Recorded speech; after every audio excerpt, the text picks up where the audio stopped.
आपण ऐकताय आणि पाहताय आपल्या अण्णा हे यूट्यूब चॅनल.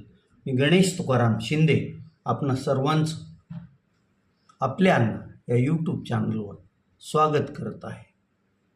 नावात काय आहे असं शेक्सपियर म्हणून गेला, पण परवापासून समाज माध्यमावर आणि दूरचित्रवाहिन्यांच्या न्यूज चॅनलवर एक नाव सतत चर्चेत आहे आणि ते म्हणजे गणेश शिंदे. आमचंही नाव गणेश शिंदे आणि तेही गणेश शिंदे. तर ते गणेश शिंदे खटकाळी तालुका श्रीरामपूर जिल्हा अहिल्यानगर येथील असून भोंदूगिरी करण्यात ते पटाईत आहे.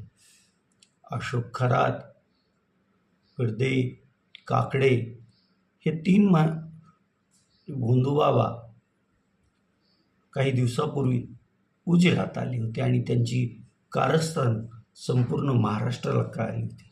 आणि आता तसाच चर्चेत हा गणेश माधवराव शिंदे उर्फ गणेश महाराज आलेला आहे. खटकाळी येथे त्याचा आश्रम आहे आणि जे अगदी आजारानं, मानसिक तणावामुळं किंवा घरगुती किंवा व्यावसायिक अडचणीमुळं अगदी हतबल झालेली स्त्री, त्यातही ज्या स्त्रिया आणि पुरुष या गणेश महाराजाकडं आश्रमात येत असतो, तो त्यांना दूध, लिंबू पाणी वगैरे असे उपचार त्यांच्यावर करत असे आणि त्यांना तात्पुरता त्याच्यातून दिलासा मिळवून देऊन त्यांचा विश्वास प्राप्त करत असे.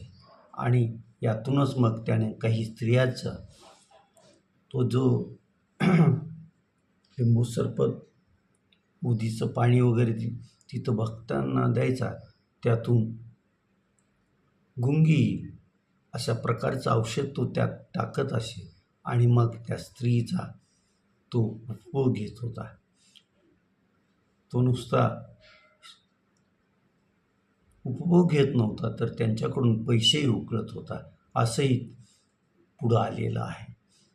अशाच एका महिलेनं आपल्यावर झालेल्या गणेश महाराजाकडूनच्या लैंगिक अत्याचारासंदर्भात श्रीरामपूर पोलीस स्टेशनला तक्रार दिली आणि श्रीरामपूर पोलीस स्टेशननं त्याला परवा अटक केली आहे. अटक करून त्याला न्यायालयापुढं हजर गेलं असणार आणि न्यायालयानं पोलिसांनी मागितल्याप्रमाणे पोलीस कोठडी पण त्याला देण्यात आला. एकंदरीत हे प्रकार का घडत आहेत? महाराज आत्ताच का उदयास आले? तर तसं नाही. भोंदूगिरी करणारे महाराज पूर्वीपासूनच आहेत, पण अनेकांना काहीतरी त्यांच्या शब्दचातुर्यामुळं किंवा ते जे काही अघोरी उपाय करत होते त्यामुळं दिलासा मिळत होता असावा आणि त्यामुळं तक्रारी त्यावेळेस येत नसाव्यात. तसे महाराष्ट्रात प्रत्येक जिल्ह्यात नव्हे तर प्रत्येक तालुक्यात भोंदूबाबांचं प्रस्थ आहे, असतं. मग ते कधी असं काही त्यांनी वेगळं करून दाखवलं की ते त्यांचं भोंदूगिरी उघडकीस येते नाहीतर अगदी निर्धास्तपणे त्यांचा उद्योग सुरू असतो आणि नाडले गेलेले भाविक पण त्यांच्याकडे येत असतात. आता आपल्या धाराशिव जिल्ह्यातच येरमाळनजीक असलेल्या मलकापूर येथे एकनाथ सुभाष लोमटे हा आपल्याला दत्तांचा आशीर्वाद आहे म्हणून तिथं आश्रम चालवतो. तिथं भली मोठी जागेवर त्यानं दत्त मंदिर पण बांधलं आहे. आणि ह्या एकनाथाने आपले अनेक प्रकार कसे वेगळे आहेत असं दाखवून पण दिलं आहे. एकनाथ लोमटेवर 2 ते 3 बलात्काराचे गुन्हे आहे.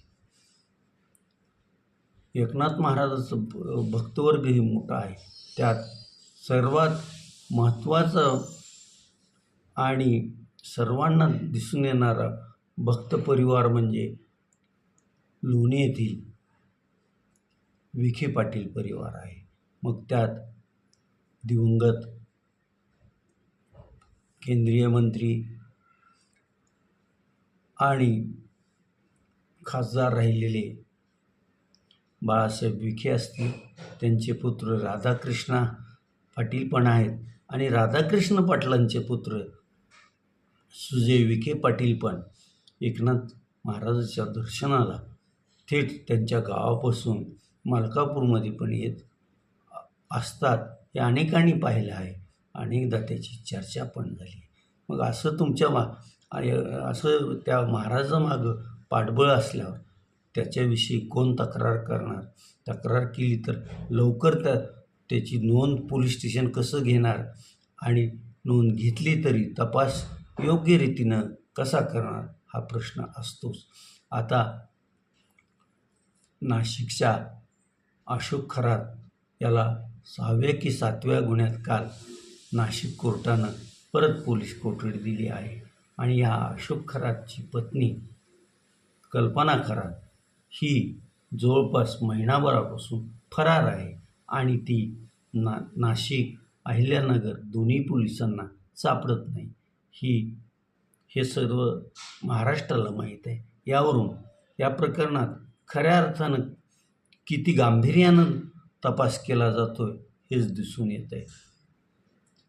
आतुरमातुरपणे तपास होईल, न्यायालयात दोषारोपपत्र दाखल होईल आणि ते दोषारोपपत्र शक्यता या महाराजांना निर्दोष सोडविण्यासाठी बनवलं गेलेलं असेल असंच दिसते. कारण या महाराजांचा जो भक्त परिवार आहे तो साधासुद्धा नाही. त्यात अनेक पक्षाचे अनेक मोठे बडे नेते आहेत, अनेक मंत्री आहेत, अनेक उच्चपदस्थ अधिकारी आहेत. त्यामुळं यातून त्या पीडितांना खराच न्याय मिळेल का? पीडितांना त्यांनी आमंत्रण दिलेलं नसणार, तर पीडित आपल्याला काहीतरी दिलासा मिळावा म्हणून त्या महाराजांपर्यंत गेलेले असावे. महाराज काय करतो हे याकडं त्यांनी दुर्लक्षच केलेलं असणार आणि त्यामुळंच महाराजांचं फावलं गेलेलं आहे.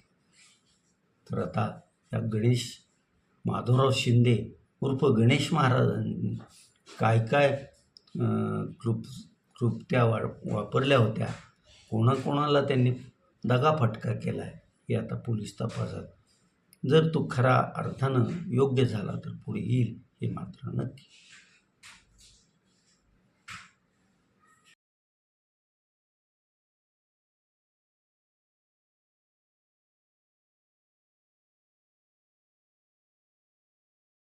गेल्या शनिवार अखेरपर्यंत टाटा IPL T20 क्रिकेट स्पर्धेत धावांचा पाऊस पडत असल्याचं आपण सर्वांनी पाहिलंच असेल.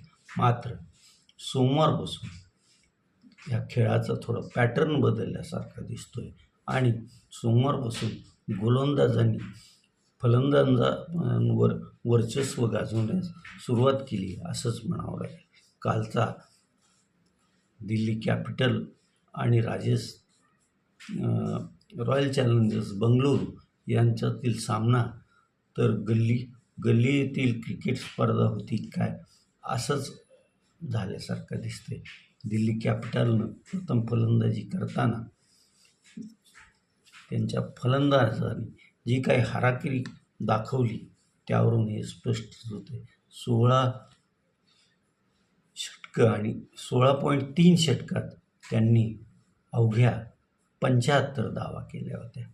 ना त्यांचा ऋषभ पंत चालला ना कुठलाच फलंदाजांनी योग्य अशी फलंदाजी केली नाही असंच दिसतंय.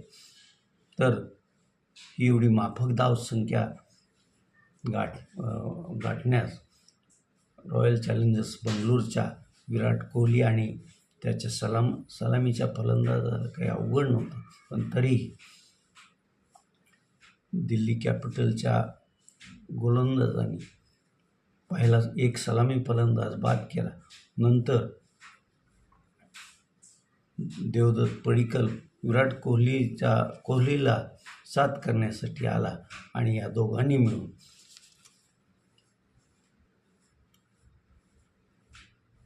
अवघ्या 6.5 षटकातच दिल्ली कॅपिटल्सची धावसंख्या पार करून विजय संपादन केला होता. आज संध्याकाळी 7:30 वाजता पंजाब किंग्स विरुद्ध राजस्थान रॉयल्स असा सामना रंगणार आहे. मग आज राजस्थान रॉयल्सचा सलामीचा फलंदाज अवघ्या 15 वर्षाचा वैभव सूर्यवंशी कशी फलंदाजी करतो याकडंच क्रिकेट रसिकांचं लक्ष लागून राहणार आहे. एकंदरीत पाहता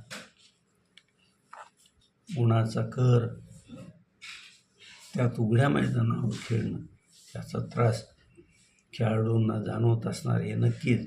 परंतु बहुतांशी सामने शनिवार आणि रविवार सोडला तर हे संध्याकाळी 7:30 नंतरच सुरू होतात. त्यामुळं उन्हाचा तसा त्रास खेळाडूंना जाणवत नसणार आहे. परंतु तरीही वातावरणातील उष्णतेचा परिणाम तो होतच असणार. आता आपण इथंच थांबूया. तुम्ही आपल्यांना हे यूट्यूब चॅनल सबस्क्राईब करा, लाईक करा आणि कमेंट्स पण नोंदवा. धन्यवाद.